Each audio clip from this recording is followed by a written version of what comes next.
Nous sommes en guerre.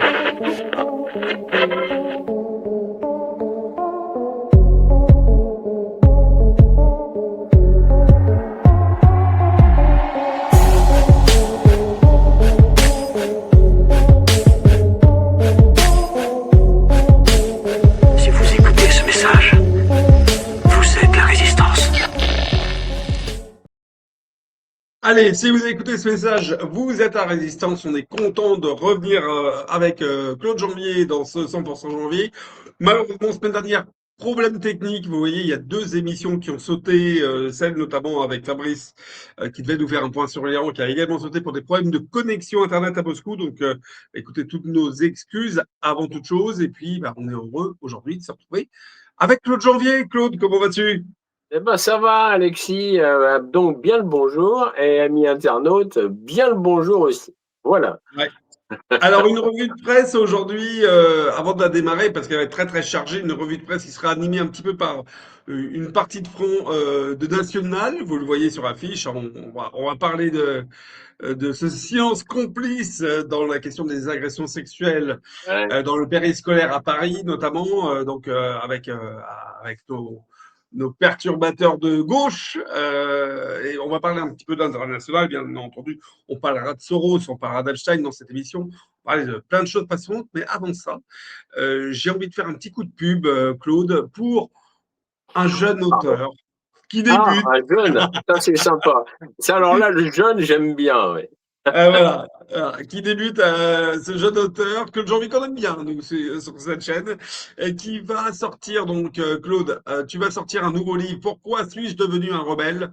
De quoi va parler ce livre? Quand est-ce qu'il sort? Et puis, est-ce que tu nous feras le plaisir de venir en parler sur cette chaîne d'ici, je crois, une dizaine de jours? Eh bien, il sort le 7 avril. Il est publié chez The Book Edition et je serais ravi, bien sûr, de venir en parler sur divergence politique. Voilà. Alors en quelques mots, mais on en parlera plus abondamment dans une dizaine de jours. Eh bien, c'est pourquoi suis-je devenu un rebelle, c'est le titre, mais c'est mensonges et crimes contre l'humanité, mensonges d'État. Oui, en fait, je dénonce, entre autres, mais pas que, les essais nucléaires français, donc dans le Pacifique. Voilà, puisque j'en ai subi, bien malgré moi, les conséquences. Voilà, donc je dénonce tout un... J'avais promis d'écrire ce livre depuis longtemps à des amis qui sont encore en vie pour certains, parce qu'il y en a d'autres qui malheureusement ne sont plus là. Et puis en même temps, j'en ai profité pour rendre un hommage à mon épouse qui est malheureusement partie trop tôt. Voilà, donc les amis, à bientôt pour en parler. On parlera de ce sujet, effectivement, un sujet très très sérieux. On en parlera avec tout ton amour, je dirais aussi toute ta bonhomie dans ta façon de présenter des sujets sérieux des fois aussi avec courage, mais avec le sourire, toujours. Donc, on parlera de tout ça. En attendant, tu as voulu nous parler aujourd'hui, alors là, il y a plein de petits thèmes qu'on va aborder. On va parler notamment de débandade chez Estrosi. Vous l'avez vu, Estrosi a perdu la mairie de Nice. C'est Éric Ciotti donc, qui a été élu. Les premières actions de l'ancien maire de Nice, ça a été effectivement de passer tes documents à la broyeuse. Ça, c'était au lendemain du premier tour. Donc, juste avant que le boulet tombe, qu'est-ce qui s'est passé exactement, Claude? Eh ben déjà, j'allais dire, écoute, franchement, Estrosi plus là, enfin. Parce que quand même, c'est bon, je connais Nice, nous y avons habité il y a longtemps, et franchement, Estrosi à la tête de la mairie de Nice. Estrosi, quand même, je rappelle, quelques grandes lignes quand même, à l'époque du coronavirus. Ce monsieur s'est fait soigner par le professeur Raoult, Didier Raoult, avec son protocole à l'époque. Je rappelle, le protocole de Didier Raoult, c'était hydroxychloroquine et azithromycine. Hmm. Estrosi s'est fait soigner, il en a parlé, donc à l'époque, je me suis dit, oh, c'est bien. Eh ben non, parce que juste après, je sais pas, il a dû oublier que c'était bien parce qu'il s'est mis à fustiger. Une fois qu'il a été guéri, il s'est mis à fustiger ceux qui n'étaient pas d'accord avec toute cette pandémie, entre guillemets. il s'est mis à fustiger donc tous les opposants et à le faire vraiment d'une façon véhémente. En plus, bon, une gestion quand même quasi catastrophique de la ville de Nice. C'est bon de dire. C'est le moins qu'on puisse dire. Donc, il est parti. Ouf. Voilà, alors je sais pas si Eric Ciotti fera mieux, on l'espère, mais en tout cas, ça pourra pas être pire. Voilà, déjà pour commencer. Alors oui, ce qui était intéressant, c'est que au lendemain des résultats du premier tour, où il a très vite senti qu'il n'arriverait pas à remporter une nouvelle fois la mairie, eh bien, entreprise nettoyage à tous les étages. Et alors là, c'est quand même des témoignages d'employés municipaux, donc on ne peut pas les remettre en cause. Et donc, il y a plusieurs employés municipaux qui assurent que dès le lendemain donc, du premier tour des municipales, d'énormes quantités de documents administratifs ont été détruits. Et pas seulement à la mairie, mais aussi à un immeuble qui s'appelle Connexio et aussi au Plaza. En fait, c'est des immeubles qui gèrent aussi l'ensemble de Nice Métropole. Donc, il y a les employés municipaux s'étonnaient qu'il y ait autant de nettoyage. Alors les élus, certains élus qui voulaient quand même continuer à, ma foi, aller dans le sens du poil d'Estrossi disaient, oh, ils rangent leur bureau. Oui, bien sûr, on pouffe de rire dans ce genre de déclaration, avec ce genre de déclaration. En tout cas, des milliers de documents sont passés à la broyeuse. Et d'ailleurs, en un seul jour, c'est quand même pas mal, ils ont rempli 4 bacs de 240 litres et un bac entier de 660 litres. Ah ouais, quand même. Là, on parle pas, si tu veux, du petit sac poubelle. Là, on parle vraiment de bacs et de containers. Donc, en fait, ils ont détruit tous les dossiers en cours. Ils ont fait la politique de terre brûlée pour les nouveaux, ce qui est franchement pas sympa du tout, ce qui montre déjà une volonté derrière de nuisance certaine. Et en plus, qu'est-ce qu'ils avaient à cacher? Grande est la question. Voilà. Ouais. Alors, pour ceux qui doutent, qui se disent, ouais, mais alors Claude, il y a Fabule, etc. Vous voyez l'article qui est tiré du Parisien. Hein. Ouais, ouais, ça a fait. C'est la section Actunis, mais c'est issu du Parisien. Donc, on est quand même sur un journal national. Donc, encore une fois, Claude, à tous les détracteurs qui disent, mais non, il y a Fabule, il dit n'importe quoi. Eh bien non, regardez, Bah à non. Mairie ce service déchiquette, pardon, les dossiers à la broyeuse. Donc, vous voyez, ça n'a pas traîné, effectivement. Est-ce que tu crois qu'il y avait des secrets véritablement aussi importants que ça du côté Bon, d'Estrosi? bah, écoute, oui, ça laisse. On ne peut qu'avoir le doute, bien évidemment. On ne détruit pas quand même des quantités aussi énormes de documents si on n'a rien à se reprocher. À moins que ça soit vraiment uniquement que de la méchanceté pure, pourquoi pas aussi, et de faire vraiment une politique de ne rien laisser au suivant, ce qui va mettre effectivement en péril la passation de pouvoir, parce que quand il n'y a plus rien, ça peut devenir compliqué. Mais je pense qu'il y a un mélange des deux. Je pense qu'il y a un mélange des deux. Il y a un mélange de nuisance donc envers le successeur Éric Ciotti et son équipe, et il y a aussi des choses Hmm. des choses à cacher. Ah, voilà. Alors, Ah, effectivement, qui resteront dans le mystère. Alors, en voilà. parlant de choses qu'on aimerait bien cacher côté français, c'est le blanchiment d'argent sale en France. Donc, où en est-on en 2026? C'est assez intéressant parce que c'est ce qu'on appelle laver plus blanc que blanc, en fait, en fait. Et je vais expliquer un peu le mécanisme parce que c'est intéressant. Parce qu'en fait, le blanchiment, on en a tous entendu parler, on sait que ça existe. Maintenant, comment ça fonctionne? Alors, avant que je vous explique un peu, amis internautes, comment ça fonctionne, il faut savoir que quand même, que chaque année, en France, là on va parler que pour la France, c'est l'équivalent du budget prévu pour la défense nationale en 2026, par exemple, c'est 58 milliards d'euros qui sont blanchis en France. Quand même, chaque année.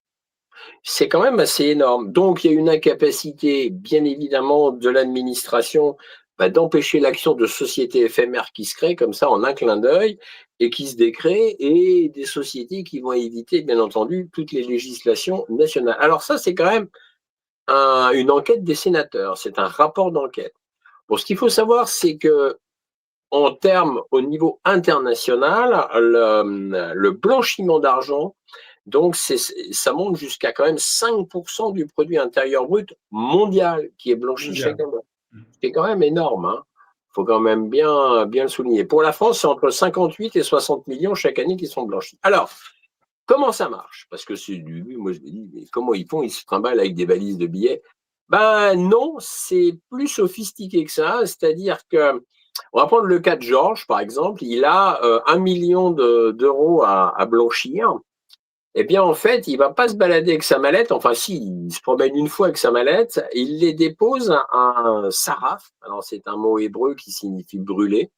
Et qui est en fait un changeur de monnaie. Donc, il les dépose chez cette personne. Cette personne, elle est chargée donc de blanchir l'argent, mais cette personne, elle va pas emporter ce million d'euros donc non plus quelque part. Elle a des contacts dans le monde entier, des gens qui sont des sarafs comme lui, et admettons que ce saraf donc prenne contact avec un certain Louis, par exemple, qui est à Panama, qui est un saraf comme lui, donc un changeur de monnaie. Il l'appelle et lui dit, écoute, j'ai 1 million d'euros à blanchir. Voilà, voilà. Donc, le fameux Louis, là-bas, effectivement, va blanchir 1 million d'euros, mais le million d'euros n'a pas passé n'a pas passé l'Atlantique. Au passage, donc, le saraf français, lui, il prend 5% pour lui de commission des 1 million d'euros, donc il se prend quand même 50 000 euros, ce qui n'est pas rien, hein, je veux dire. Et le fameux Louis de l'autre côté, à Panama, prend aussi 5%. Alors vous allez me dire, mais comment ça marche? Eh bien, ça marche déjà, sur la confiance, parce que je pense que de toute façon, dans ce milieu-là, si la personne n'exécute pas correctement le job pour lequel il est censé travailler, je pense qu'il va pas faire long feu, ça risque de très mal se terminer pour lui. Et après, ça se fera petit à petit avec d'autres services et d'autres échanges. En réalité, il y a d'innombrables personnes qui sont disséminées sur la planète qui ont des sommes d'argent conséquentes et qui les placent et qui les blanchissent, mais dans des sociétés, bien entendu, écran, sur des plateformes, des sociétés offshore, etc., etc. Mais du coup, il y a moins d'argent qui circule et cet argent, en fait, ne transite jamais par les banques officielles. C'est très intéressant quand même. Ouais. Donc, Alors, donc justement, en termes de défense en France, où on en est? Est-ce qu'il y a vraiment une action concrète? Ou est-ce que c'est quasiment impossible à contrer actuellement? le blanchiment? Oui. Bon, écoute, non, je pense que concrètement, c'est impossible. D'abord, je pense que c'est extrêmement compliqué et en plus, l'exemple que je viens de citer passe par maintenant par des petites structures. C'est-à-dire Mmh. qu'en fait, un blanchiment peut très bien se faire à travers d'un kebab, par exemple. J'ai rien contre les kebabs, hein, je les prends pas Mmh. comme tête de turc, j'allais dire, mais ça peut se faire par des biais comme ça, hein, c'est-à-dire que ça transite par des gens lambda et ça Mmh. peut. Donc en fait, en réalité, c'est vrai que pour un État, c'est un peu compliqué. Après, c'est vrai que s'il y avait vraiment une volonté internationale, et là je dis bien internationale, de lutter contre le blanchiment, il pourrait aussi, bien Mmh. évidemment. Mais là, ça engendrerait quand même beaucoup de structures, en particulier une surveillance accrue des îles Vierges, des sociétés offshore dans des paradis fiscaux, etc., etc., etc. Voilà, Où c'est on pas. retrouve parfois certains présidents, hein, au Ouais, demeurant. C'est pas absolument. quelque chose, d'extrêmement, surprenant. Dis-moi également, alors dans les sujets dont tu voulais, parler, classement des pays où on est le plus heureux. Est-ce que Ah, est-ce que la France en fait est-ce qu'on est vraiment heureux en France déjà? That is the question. eh ben, écoute, Alexis, ami internaute, eh ben, la France, la France. Ben non, on est classé 35e en classement mondial des pays le plus heureux. Eh ben, mon Dieu. Ah non, c'est en Europe. Pardon, c'est un classement européen, excusez-moi. Le pays le plus Et heureux. Non, non. 35e Non, non, non, non, sur, non. uniquement des pays européens, hein. Non, non, je recommence. Autant pour moi. On est 35e au classement mondial, mais le pays le plus heureux, c'est ça, j'ai un peu ma langue qui a fourché, se trouve en Europe. Alors ça, je vais y venir, quel est le pays le plus heureux et lequel. Mais avant de développer, donc nous sommes au 35e. En 2025, on était 33e au niveau mondial. Nous avons reculé de 2 places. Eh ben oui, on est de plus en plus heureux en France. Ça tombe bien, c'est incroyable d'ailleurs. Et alors, cette mesure, ce classement est obtenu à l'aide de 6 facteurs. 6 facteurs qui sont pris en compte. C'est d'abord, un, le PIB par habitant, ça on s'en doute. Mhm. Deux, l'espérance de vie en bonne santé, ça on s'en doute aussi. Le soutien social, la liberté de faire des choix de vie, la générosité et la perception de la corruption. Ah, ça c'est intéressant, ça fait partie des 6 facteurs. Donc, en réalité, eh ben, c'est pas bon pour nous, on est à la traîne. Alors, Alexis, j'ai une devinette pour toi, avant que je donne le classement des top 4. Est-ce qu'il y a un pays anglophone qui figure dans le top 10 des pays les plus heureux du monde? Des plus heureux du monde. Bah oui, Anglophone. oui, anglophone. Ah, je sais pas, Singapour ou les Émirats, à la rigueur, sont anglophones. Allez, je vais tenter oui. Eh bien, non, il n'y en a Eh pas. bien Dans le non. top 10, il n'y en a pas. Eh bien, tu vois, il n'y en a pas. Donc, ça laisse bien, ça veut bien dire ce que ça veut dire, hein. Je ne vais pas pousser plus loin le raisonnement, mais comme quoi, en Occident, c'est pas terrible. Alors, après le top 4, pour terminer la rubrique, le top 4, eh ben, en numéro 1, on retrouve, et depuis longtemps, paraît-il, la Finlande. Écoute, la Finlande, c'est le pays qui est le premier au niveau du bonheur, au niveau mondial. C'est étonnant, mais a priori, c'est avec les 6 facteurs, c'est la Finlande. En deuxième, c'est l'Islande. Ils se les caillent là-bas, mais ils sont heureux. Voilà. Après, écoute, hein, après, c'est le Danemark. Pareil. Et en quatrième position, c'est le Costa Rica. Ah oui, ben Ah, oui. un pays chaud finalement. Voilà, un peu D'accord, chaud, bon. parce que là, on était en les glaçons un peu quand même. Là. C'est clair. Eh ben écoute, je pense que bon, il n'y a pas non plus dans les 4 pays, il n'y en a pas un des 4 qui m'a vraiment passionné, où je me suis senti très enthousiaste.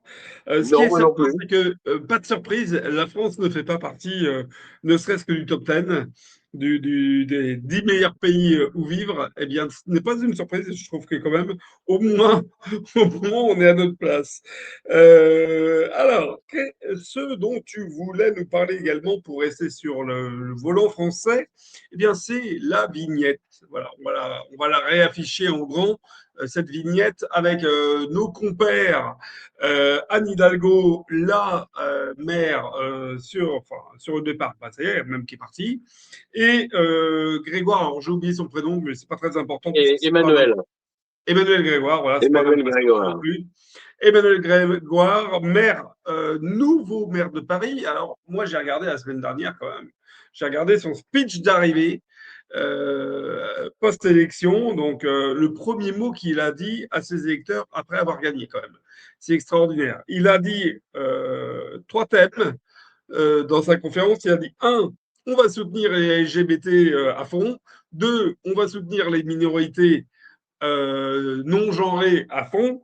Et 3, par contre, les vilains machos, les vilains hommes machos qui font du harcèlement et compagnie, là, on va se battre contre eux. Donc, il n'y a pas de criminalité, il n'y a pas de pauvreté à Paris, il n'y a pas de saleté, il n'y a que les problèmes pour les minorités, les non-genrés, les LGBT, je ne sais plus quoi, et bien entendu, ces vilains hommes blancs voilà. Bah écoute, je finis par me Et dire hétérosexuel. Que Paris ne mérite que ce que les Parisiens élisent. Hein.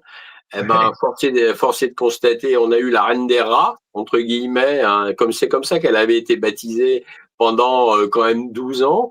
Et là, on va avoir un Emmanuel Grégoire qui est vraiment dans la ligne droite d'Hidalgo. Donc, il va pas y avoir de changement. Et je pense que la situation à Paris va vraiment empirer. C'est-à-dire qu'elle va être de plus en plus endettée parce que, un petit rappel quand même très vite, Dame Hidalgo a quand même surendetté la ville de Paris. On en est à, je crois, je ne sais plus combien de milliards d'euros d'endettement. Je me rappelle plus le chiffre exact, et je pense qu'Emmanuel Grégoire va de toute façon ne faire qu'empirer la chose. Bah, Donc, c'est certain qu'Emmanuel Grégoire, les blancs hétérosexuels de plus de 40 ans, c'est pas exactement son sujet de préoccupation. c'est On l'a pas, bien compris, hein. c'est même pas du tout son sujet. Comme quoi, il y a un gang à Paris et il y a quand même des quartiers qui veulent que ça continue, hein. Il n'y a rien à faire. Paris est vraiment au monde. Tu sais, on parle souvent, alors, je vais être un peu trash et un peu polémique, mais j'avais écrit un article pour Stratpol qui s'appelait 50 nuances de rose.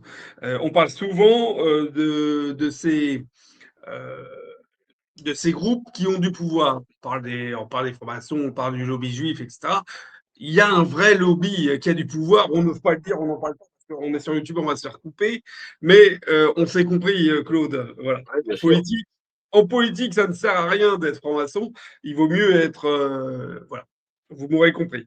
Alors, justement, en parlant de petites. Oui, alors en parlant justement, et là il y a des choses quand même gravissimes qui se passent, et dont d'ailleurs Anne Hidalgo et Emmanuel Grégoire, pardon, ne sont pas blanc-bleu sur le sujet. Il y a quand même des agressions sexuelles dans le périscolaire à Paris. Il y a quand même eu 75 agents sur les 200 recrutés qui sont poursuivis par la justice. Et ça a été mis en avant par un conseiller municipal de Paris, mais de l'opposition d'Hidalgo, un dénommé Sylvain Maillard. Et il avait entièrement raison. Donc en plus, il y a eu des nouvelles agressions là, juste entre les deux tours, je crois, des élections, dans des arrondissements, agressions sexuelles, nous sommes bien évidemment. Hmm. C'était quand même il y a eu 9 agents du périscolaire qui ont été suspendus à la mi-février 2026, quand même, pour des suspicions de violences physiques et sexuelles à l'école Saint-Dominique, dans le 7e arrondissement. C'est pas non plus le plus mauvais quartier. Non, Et c'est mon ancienne rue, ça, rue Saint-Dominique, dans le 7e, un endroit merveilleux. Donc, on est quand même pas, effectivement, dans un endroit où normalement il y a une criminalité extrêmement voilà, excessive. donc effectivement, ça montre bien le côté gravissime de la chose. Il y a eu aussi début février l'école maternelle volontaire dans le 15e arrondissement. Il y a un enfant de 3 ans qui aurait été victime de viol par un animateur. Donc il y a eu des plaintes qui ont été déposées par les parents. Mais donc alors, Emmanuel Grégoire, il a tenté de clarifier son rôle passé parce qu'à un moment donné, il a été interviewé quand même sur le sujet. Mm. Et là, on peut pas dire que c'était franchement limpide, ces explications, parce qu'il avait déclaré, a posteriori, j'aurais dû m'occuper plus de ce sujet, mais il n'était pas du tout dans mon portefeuille. Sans blague. Parce que ce genre de sujet doit être dans le portefeuille de quelqu'un pour qu'on s'en occupe. On croit rêver déjà. Mm. De faire une telle déclaration, je sais pas, ça en dit long déjà, hein, quand même, sur le personnage. C'était quand même une alerte qui a été lancée quand même depuis 2015. Donc 2015, c'était il y a quand même 12 ans en arrière, donc en plein mandat, évidemment, d'Anne Hidalgo. Il y a eu justement le 14 avril 2015 un élu qui s'appelait Jean-Pierre Lecoq qui interpellait Anne Hidalgo et Emmanuel Grégoire après l'audition par la police judiciaire d'un surveillant officiant dans un collège renommé. Et il réclamait donc déjà, cet élu réclamait une sécurisation immédiate des processus de recrutement. Et à l'époque, quand même, Anne Hidalgo, faut le savoir, a quand même déclaré, et je la cite, oh, ce sont des polémiques politiciennes. Ah bon? Eh bien, c'est incroyable quand même, hein. Et alors, on voit bien qu'il y a une justice totalement laxiste, c'est-à-dire d'un côté, des affaires glauques et perverses comme celle-là, ça passe crème, Mm. et ça continue à embaucher des gens qui ne sont mais pas du tout d'ailleurs recrutables pour ce genre de métier. D'ailleurs, on se demande sur quoi ils peuvent être recrutés, d'ailleurs, entre parenthèses, mais de l'autre côté, on condamne, par exemple, mon ami le docteur Michel Procureur, qui lui avait osé à l'époque s'opposer aux obligations à l'époque du virus. Il a été condamné lourdement à des peines d'emprisonnement ferme, à une radiation de je ne sais plus combien d'années, et aussi il perd ses droits civiques, enfin, etc., etc. Donc bon, c'est vraiment une justice à deux vitesses. En tout cas, Emmanuel Grégoire, point d'interrogation.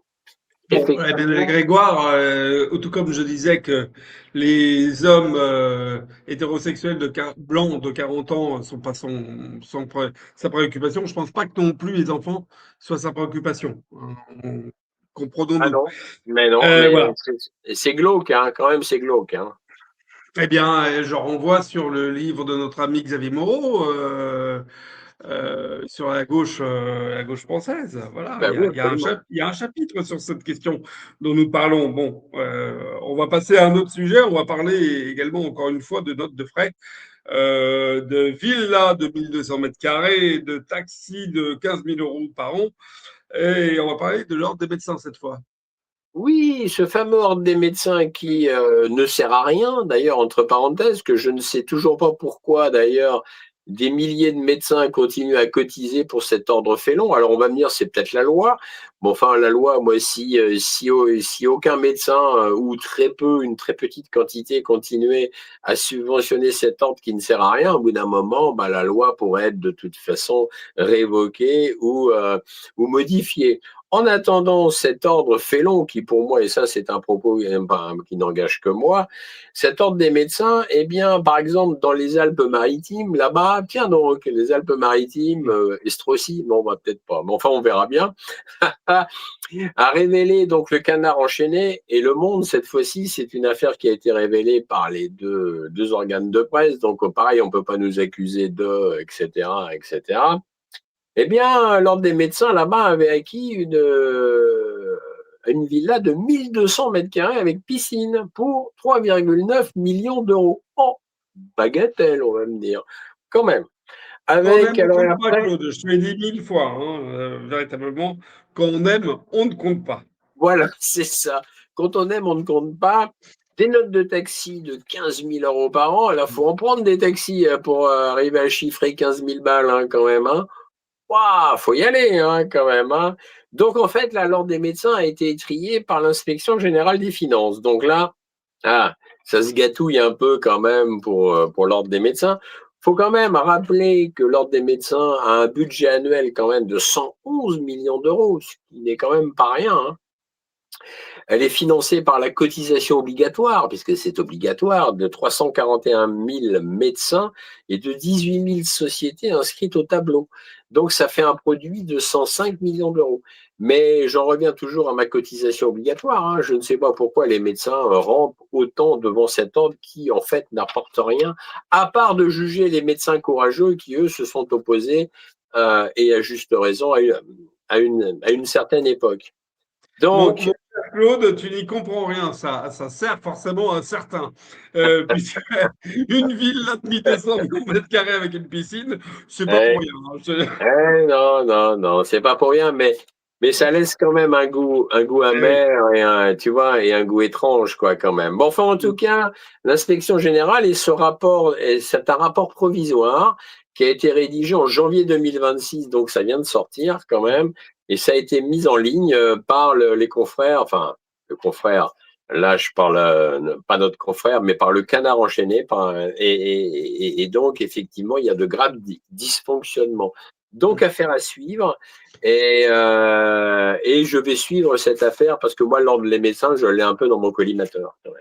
Ouais, et c'est pas une surprise, et tu as bien raison. Je pense qu'on en entendra encore parler sur Divergence, notamment dans tes revues de presse. Alors, on va passer un petit peu à l'international, et Oui, puis on va revenir à Epstein. Alors, Epstein ouais, n'existe plus, bien entendu, depuis un mois, et ce conflit au Moyen-Orient, vous avez bien compris que ça n'existe plus, l'affaire Epstein. Un sujet circulé maintenant, il n'y a rien à voir, il n'y a rien à dire. Eh bien non, et le parquet polonais, ceci étant, ouvre, lui, de son côté, une enquête pour trafic d'êtres humains. absolument. Eh bien, ça fait suite un peu au parquet d'Ankara qui a ouvert aussi une enquête pour trafic d'êtres humains et d'enfants en direction de l'île d'Epstein, là-bas. Et donc là, cette fois-ci, c'est le parquet polonais. Et bravo à eux, hein. Donc, ils ouvrent une enquête pour trafic d'êtres humains et les enquêteurs, en fait, tentent de savoir si des femmes, y compris des mineurs, ont pu être recrutées dans le pays entre 2009 et 2019. Voilà. Donc, ils viennent d'ouvrir l'enquête, le parquet polonais, puisque ça date du 11 mars. En fait, ça vient de sortir. Et ils ont vraiment analysé au peigne fin les plus de 3 millions de documents qui sont sortis et divulgués aux États-Unis sur l'affaire Epstein. Donc, le bureau du procureur polonais lance aussi un appel aux personnes qui auraient été victimes de cette pratique ou qui disposeraient d'informations susceptibles de contribuer à l'affaire, afin qu'elles se manifestent auprès des enquêteurs. Donc, il y a effectivement certainement des ramifications polonaises. Là, les enquêteurs se posent vraiment beaucoup la question. Il y a des noms polonais qui apparaissent d'ailleurs dans les documents liés à l'affaire Epstein, notamment celui de l'ancien joueur de tennis Wojciech Fibak, qui a échangé de la correspondance avec Epstein. Maintenant, ça ne veut pas Ouais. dire pour autant qu'il est complice de quoi que ce soit. Et Tu as été très bon effectivement... tu as été très bon pour l'accent sur eux, non, en tout cas. Ah bon? Ah, bah alors Ouais. écoute, pour une fois... C'est d'une taquinerie, hein, mon cher Claude. Enfin, bon, ceci dit, je te taquine, mais je m'y serais pas mis non plus. Alors, vous le voyez Ah, ici, effectivement, Claude, on confirme. Alors, hop là, j'ai disparu, mais c'est pas très grave. Avec l'article du Monde, cette enquête, encore une ouais. fois, on reprend, Claude, à chaque fois. Pas des sources comme Détective Magazine, on prend des journaux qui ne nous veulent pas du bien, foncièrement, politiquement, idéologiquement parlant, voilà, mais même eux sont obligés de dire, voilà.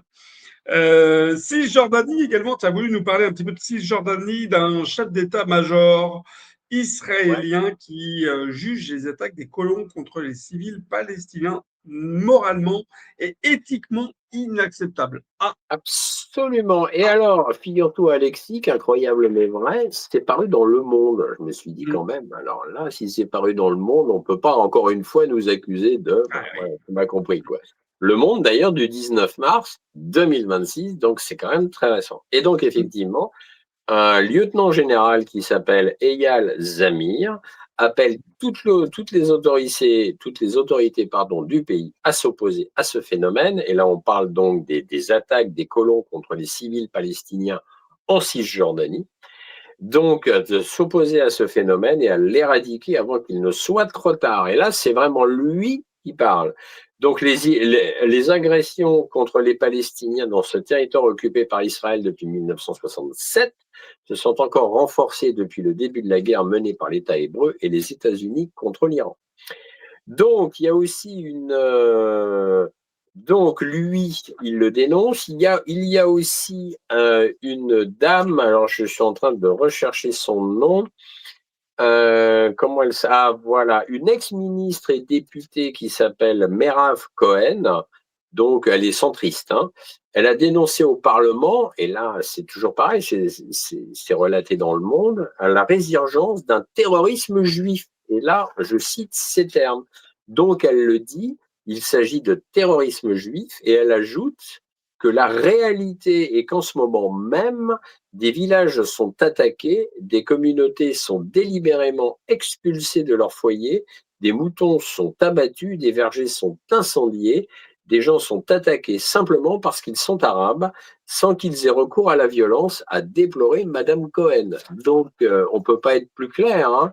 Cette fois-ci, c'est vraiment deux personnes qui parlent. Et la conclusion, elle finit par conclure, il ne s'agit pas ici de quelques émeutiers ou de mauvaises herbes, entre guillemets. Ces actes de violence s'appuient sur un système organisé comportant plusieurs niveaux hiérarchiques institutionnels avec des objectifs clairs, vider de larges zones de toute présence palestinienne par le biais de menaces, d'atteintes graves à la vie et aux biens, ainsi que d'émeutes et de pogroms purs et simples. Donc, voilà, c'est relaté dans Le Monde du 14 mars 2026. Je pense qu'on ne peut pas être plus mm. clair. Je pense qu'il faudrait un jour qu'on parle, qu'on fasse un vrai point, une vraie émission sur ce qui se passe politiquement ou même Ouais. au sein des communautés en Israël. Euh, c'est effarant. Et ce qui est effarant, c'est que dans le reste du monde, eh bien, on ne pipe mot, on ne dit rien, tout, il C'est n'y a vrai. pas de souci. Il y a aujourd'hui une orthodoxie en Israël qui est extrêmement importante politiquement au sein du pays, qui est extrêmement violente dans sa gestion avec les communautés, qui a aussi des fois des sujets, des paradoxes importants, notamment le fait que pour l'orthodoxie, notamment pour le rabbin orthodoxe, le principal rabbin orthodoxe, il y a une volonté de destruction de l'État d'Israël puisqu'il ne reconnaît pas l'État d'Israël alors qu'il est juif, hein, Oui, oui. tel quel, tant que l'Israël n'aura pas fusionné avec un grand Israël qui engloberait bien entendu la Palestine. Donc voilà, il y a quand même des paradoxes et c'est ce qui fait que notamment des fois on a vu historiquement, le mouvement orthodoxe, des fois, rencontrer à l'époque les représentants politiques d'Iran. Donc, c'était quand même assez surprenant pour des juifs. Ah, donc, voilà, c'est un sujet vraiment, il faudrait qu'on rentre dedans. Ouais. Claude, un jour, ça va être difficile avec YouTube parce que je pense que là, il va falloir marcher sur des œufs si Il on va veut falloir, garder ouais, ouais, voilà, ouais. si on veut garder la chaîne. Alors, également, tu as voulu nous parler d'un autre sujet pour avancer. Alors là, on reste quand même au Moyen-Orient, puisqu'on va aller en Syrie. Je l'affiche tout de suite. Je l'affiche tout de suite à l'écran. Hop, en Syrie, des centaines de Syriens manifestent contre les restrictions à la vente d'alcool. Alors, en fait, pour expliquer, Claude, le sujet, la démocratie est en marche en Syrie, hein. On l'a vu maintenant, Oui, le pays est oui, tenu par des égorgeurs oui, modérés, donc tout va bien. oui. Et il y a véritablement une remise en question ou un encadrement très, très sérieux qui est en train de s'opérer en Syrie sur notamment les ventes d'alcool. Tu voulais nous en parler? Bah oui, parce que effectivement, comme tu le sais, Alexis, je suis allé quand même 2 fois en Syrie, une fois en décembre 2021 et en mai 2023. Et il y a donc un quartier chrétien donc à Damas. Et ma foi, on chemine sur les ruelles, donc dans les ruelles de Damas, et puis tout d'un coup, on passe dans le quartier chrétien sans même s'en apercevoir. Et la seule chose, effectivement, qui nous met la puce à l'oreille, j'allais dire, mais c'est que tout d'un coup, il y a des estaminets avec des bouteilles d'alcool. Donc, on peut rentrer, à l'époque où nous, on est rentré dans un estaminet à Damas, dans le quartier chrétien, donc, et on a bu quelques verres d'arak avec des Syriens qui étaient là, on a trinqué, etc. Voilà. Bon. Et tout se passe, et tout se passait dans la bonne humeur et sans aucun problème. Et après, on est ressorti du quartier chrétien, même sans le savoir, puis on est revenu donc dans le quartier musulman. Mais ça, c'était, à l'époque, c'était sous Bachar el-Assad, le vilain Bachar el-Assad, celui qui interdisait tout. Bah, à l'époque, manifestement, c'était pas réglementé. C'était, bah, évidemment, on pouvait boire et consommer de l'alcool dans les quartiers chrétiens sans aucun problème. Mais Al-Joulani, le nouveau, j'allais dire président, non, le nouveau terroriste qui est à la tête donc de la Syrie, lui le voit tout à fait autrement. Et il vient de publier un décret. Alors, il s'est dit, tiens, c'est pour ça que ça m'a alerté quand même. Et ce décret a annoncé que la vente de boissons alcoolisées est interdite dans les restaurants et les boîtes de nuit de toute la ville. Ce qui fait que pour aller guincher là-bas, bah, tu peux même plus boire un petit verre d'arak ou autre, invoquant, alors évidemment, attention, de nombreuses plaintes et à la demande de la population locale. Sans blague, on va gober ce truc-là. Je veux dire, moi qui suis allé 2 fois, j'ai jamais vu ni entendu la moindre plainte de la population locale contre ça. Donc tout d'un coup, je sais pas, ça sort de leur chapeau. Et alors, ce que j'aime bien, c'est dans le but, et ça c'est Al-Joulani qui parle, dans le but d'éliminer les pratiques contraires aux bonnes mœurs. Mm. Alors là, je vais dire un gros mot, sans déconner. Des pratiques contraires aux bonnes mœurs. C'est vrai que lui, les bonnes mœurs, il connaît bien, puisqu'il massacre les chrétiens, il massacre les alaouites et il massacre les druzes. Donc effectivement, les bonnes mœurs, pour lui, ça va une certaine ligne droite. Je veux dire, ces gens, faut épurer, quoi. Non, mais de qui on se moque, là? Et ce qui est fou, c'est que c'était vraiment Bachar el-Assad le méchant. Non, mais blague à part. C'est là qu'on voit que vraiment, on donne vraiment du pouvoir, et je dis on, ça c'est les dirigeants occidentaux, donnent vraiment du pouvoir à des criminels. placer Al-Joulani à la présidence de la Syrie, sans blague. Qui a été fallait- reçu partout, hein, tristement. Hein, voilà. Même à Moscou, moi je l'ai regretté sur Divergence, C'est vrai. on en a parlé dans différents épisodes. Voilà, bon, c'est incompréhensible pour moi, mais bon. Dernier sujet, allez, on va finir cette émission avec un tout dernier sujet. Ben là, c'est pareil, on va l'afficher à l'écran. Eh bien, c'est l'entretien pour le journal. Zut, c'est pas du tout ça. Hop, hop, Là, on va là tu as essayer de. réaffiché Voilà, les on va chiens. essayer. Voilà, Ouais. je voulais qu'on enlève effectivement la vignette et qu'on mette cet article. Alors, ça, c'est un article d'un journal d'observation du journalisme, d'un site d'observation du journalisme qui fait référence à l'interview donc dans Le Monde, toujours dans le journal Le Monde, Eh oui, quand même, hein. de Léonard Bernardo, qui était en fait le vice Bernardo, alors rien à voir avec Zoro, hein, c'est pas, Oui, non, c'est beaucoup moins effectivement. drôle. C'est le vice-président de l'Open Society et eh bien ce vice-président de l'Open Society, donc de George Soros, il fait un constat et il a un plan pour le futur. Quel est-il? Ou quels Voilà. sont-ils? Le Et ce constat qui et est le fou, plan. ce qui est fou, Alexis, c'est qu'il ne s'en cache pas.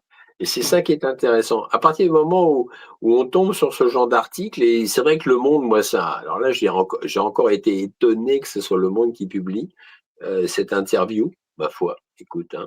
Donc, de Bernardo, donc de Leonardo Bernardo, qui était le vice-président, comme tu l'as souligné, de l'Open Society. Et en fait, ce qui est quand même assez incroyable, c'est qu'il avoue son échec. Donc là, quand il avoue son échec, c'est l'échec évidemment de George Soros et de l'Open Society dans le fait d'arriver à déstabiliser totalement les pays occidentaux et de mettre le nationalisme, en fait, le concept de nationalisme et de souverainiste, eh ben, d'éradiquer et de balayer donc tout ce concept et cette volonté de conserver donc le nationalisme et le souverainisme. Eh bien, il avoue, ils ont échoué. Et c'est pas faute de pas l'avoir fait, c'est pas faute de pas l'avoir poussé. Ils l'avouent humblement, ils pensaient que ça allait se faire les doigts dans le nez. Et en réalité, eh bien non, ça ne s'est pas fait les doigts dans le nez. Et c'est là où je pense qu'on peut tous se féliciter, c'est-à-dire qu'en résistant et en dénonçant ce qui mérite de l'être, eh bien, en poussant effectivement le souverainisme et la conservation donc du souverainisme et de notre nationalisme, et là je parle pour la France, mais je pourrais parler pour tout un tas de pays européens, eh bien finalement on a fait reculer l'Open Society. Alors, il avoue donc son échec, mais ce qui est quand même intéressant, c'est qu'il déclare aussi dans l'article que du coup, Il a un plan. ils ont un plan pour effectivement noyauter à plus ou moins long terme eh bien, tout cet élan nationaliste et souverainiste. Et là, c'est là où je me dis, il va falloir vraiment les suivre de près, parce que maintenant, c'est plus George Soros qui est aux manettes, c'est son fils, mais son fils est presque pire, j'allais dire, que son père. Donc, ils vont s'y employer. Ils vont s'y employer petit à petit de grignoter et de détruire et de tenter de détruire tout ce qui va être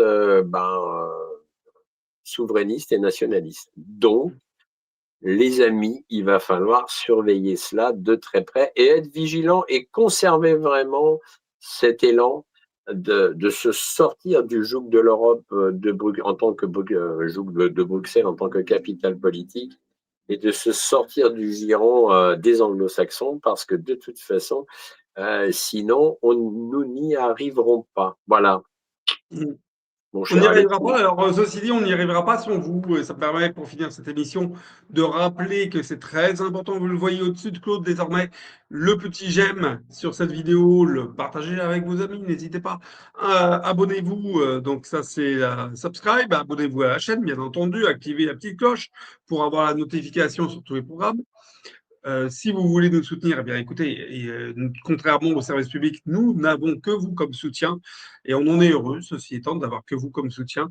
Eh bien, faites un don, n'hésitez pas, quel qu'il soit, 1 euro, 2 euros, 3 euros, avec QR code. Donc, vous voyez, avec, avec votre appareil, avec l'appareil photo de votre téléphone portable, eh bien, vous scannez, si vous regardez sur l'ordinateur ou sur votre télé, vous scannez ce QR code, ça va vous envoyer directement sur la possibilité de faire un don. Et puis, si vous êtes directement sur votre téléphone portable, n'hésitez pas à regarder en description de cette vidéo.